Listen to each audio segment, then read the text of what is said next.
জেবিসিতা আমাদের শ্যাম ভাই, তিনি কিন্তু আর এই পৃথিবীতে নাই।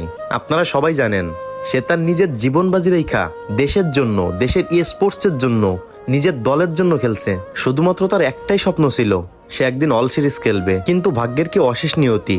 2020 সালেও টপ 2 হইল, আর 2025 সালেও টপ 2 হইলো, আর 2025 সালে টপ 1 হইলো রেডক্স, মানে আপনাদের সবার প্রিয় আরএইচকে। তো আরএইচকে এর প্রতিটা টিম মেম্বারের কাছে আমার একটাই অনুরোধ থাকবে, তোমরা তো সবাই তোমাদের স্বপ্ন পূরণ করার জন্য, দেশের মুখ উজ্জ্বল করার জন্য দেশের বাইরে খেলা করতে যাবে। তো আমাদের জেবিসিতা ওরফে শ্যামবার একটা স্বপ্ন ছিল সে একদিন অল সিরিজ খেলবে, তো সে তার স্বপ্নটা পূরণ করতে পারলো না, কিন্তু তোমরা পারো তার স্বপ্নটা পূরণ করতে। তোমরা তার একটা জার্সি বা তার একটা লোগো তোমাদের গেঞ্জিতে লাগায় খেলতে পারো। সে তো বেঁচে থাকা অবস্থায় তার শখটা, তার আশাটা সে পূর্ণ করতে পারলো না। এখন তোমাদের কাছেই তার আশা, শখ সবকিছু রয়েছে। সে মরে যাবার পর হইলেও তার শখটা, আশাটা তোমরা পূর্ণ করো। আর হ্যাঁ, এতে করে বিশ্বের স্পোর্টস কমিউনিটি সবাই জানবে বাংলাদেশে একটা চিতা ছিল।